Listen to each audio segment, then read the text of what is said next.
Alright guys, welcome back to the channel. Thank you once again for taking time out to watch the video. I appreciate all of the continued support you guys show the channel. We have more PlayStation news, rumors, and leaks to go over and discuss today. So before we dive into it, do me a favor, be sure to hit the like button. It helps the videos out more than you know. And if you are new here to the channel, make sure you hit that subscribe button as well.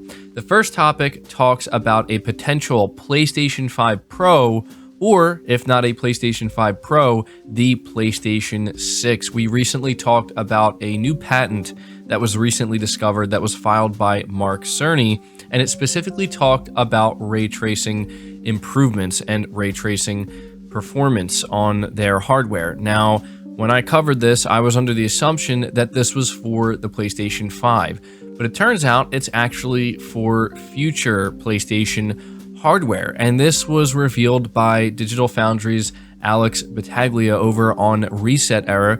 A user simply posted about the patent, letting people know about it, and Alex was quick to respond saying this patent describes hardware not in the PS5. It will not improve PS5 performance, as it is describing a ray tracing unit like Intel or NV have, which PS5 and AMD do not have in any released hardware. This is for a future PlayStation iteration, probably.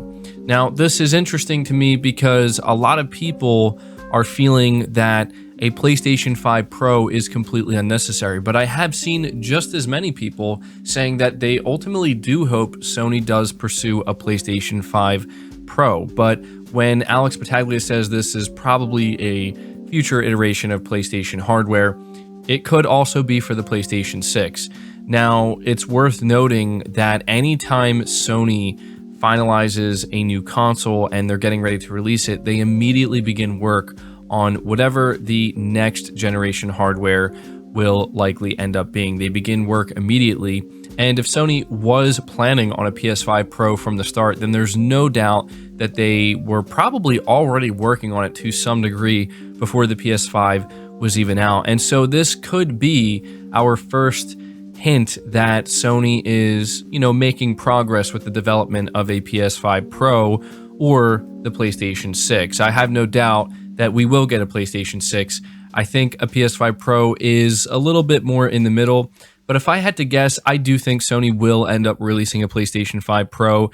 They found pretty good success with the PS4 Pro, and it's highly likely that Microsoft will have another iteration of the Xbox Series X and maybe even the S. And because of that, Sony's going to want to be prepared and be able to have a product of their own to compete against that. So I think a PlayStation 5 Pro is more likely than not. And honestly, I think I would be okay with it, because if there's anything that I've realized recently when playing games like Elden Ring, even Horizon Forbidden West on my PS5, is that it would be nice to eventually have a piece of hardware where you don't have to choose between a performance mode and a resolution mode. You can get the best of both worlds, maybe even with a little bit of ray tracing thrown in the mix as well. So there you go. I wanted to be sure to update you guys on this, because when we last talked about it, as I said, I was under the impression it was for the PlayStation 5 currently, as it is. Turns out it's not. It's for future PlayStation hardware. So let me know down in the comments below,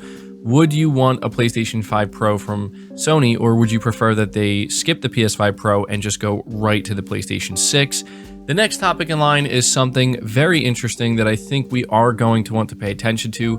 It is a rumor regarding PlayStation VR2, and the rumor claims that Sony is actually targeting a release date or a release time frame of Q1 2023, as in it's not going to be releasing this year. So it says here, reading from PlayStation Universe, Sony Interactive Entertainment will reportedly launch PSVR2 in the first quarter of 2023, according to PSVR Without Parole, a YouTube account that has accurately leaked details on the new headset in the past. According to their sources, PSVR2 will not be released this year during the holiday season as speculated, but will make it out in Q1 2023. This is partly due to the fact that supply issues are still plaguing PS5, and Sony wants to ensure that its flagship console isn't suffering from the same issues when PSVR2 is launched. In addition, the extra time allows for Sony to manufacture more PSVR2 devices in time for release, which is obviously a good thing, and allows the format holder to avoid any potential stock issues. So I have to say, this is not the most surprising thing I'm hearing. I mean, it is just a rumor, but it seems like it's coming from a good source, and this does actually sound like something that Sony is doing behind the scenes. I do believe it 100% because the PS5 is running into not a severe supply issue, but it's still bad enough that people are still struggling to easily acquire one. And it's going to be that way all throughout this year, and it may even linger into 2023 for a little while. So knowing that PSVR2, Sony wants to give it the best chance to succeed, and waiting a little bit longer to allow, a couple million more PS5s to get in the hands of users, that is giving it more of a chance. And you also have to wonder from a component standpoint. I mean, obviously the PSVR2 headset is using different components than the PS5, but you also have to assume that there are maybe some shared components as well, and one may end up taking away from the other, which they don't want that to happen either. So with all of this in mind, I do believe this. Sony shooting for a Q1 2023 release for PSVR2 is not very surprising to me, and I don't really think it matters very much when Sony decides to release PSVR2. If anything, this is also a good thing because it will give developers more time to work on their games and make sure that they are ready for launch. The last thing I want to say about this before we move on is it's interesting to me that Sony has already been kind of ramping up the marketing and discussion around PlayStation VR 2.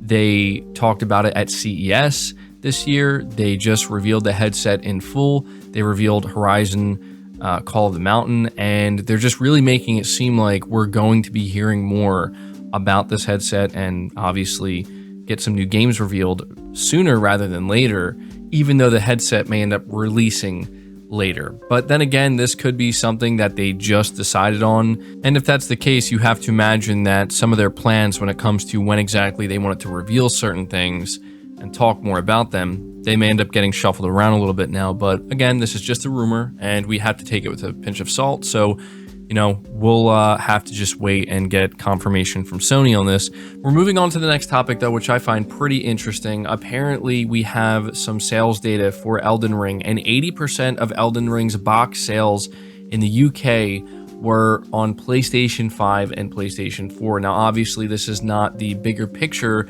of its overall sales, but I do think that when you look at a number like this, 80%, it kind of tells you that it's probably not dramatically different across the board, even when you take digital sales into account.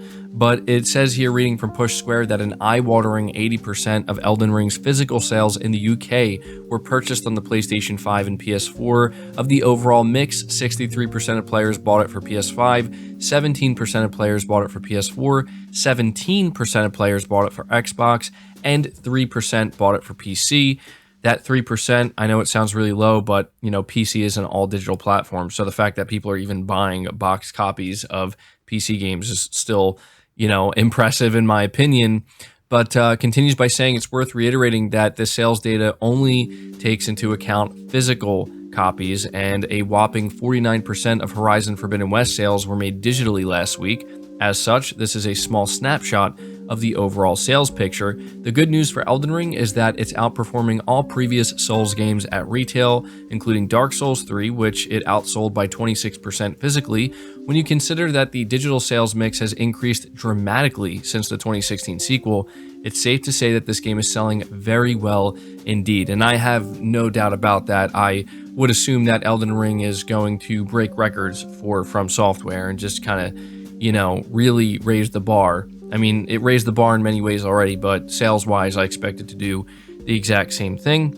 But yeah, overall, it seems like when it comes to physical sales in the UK, PlayStation is dominating. And to be honest, the reason why I'm covering this and why I wouldn't be surprised if, we see something similar in other regions or digitally as well. If you think about it, PlayStation is where this all started with Demon's Souls. And so, there's that, there's Bloodborne. It just makes sense that PlayStation is going to be the dominant platform when it comes to a game like Elden Ring. But still, 80%, pretty crazy. But that's going to do it for this video, guys. Those are all the topics I had for you today. Be sure to leave all your thoughts down below. Again, leave the video a like if you enjoyed it or found it informative. Subscribe to the channel if you're new. Hit the bell notification icon and feel free to share this video out on top of all that. But until next time, guys, take care.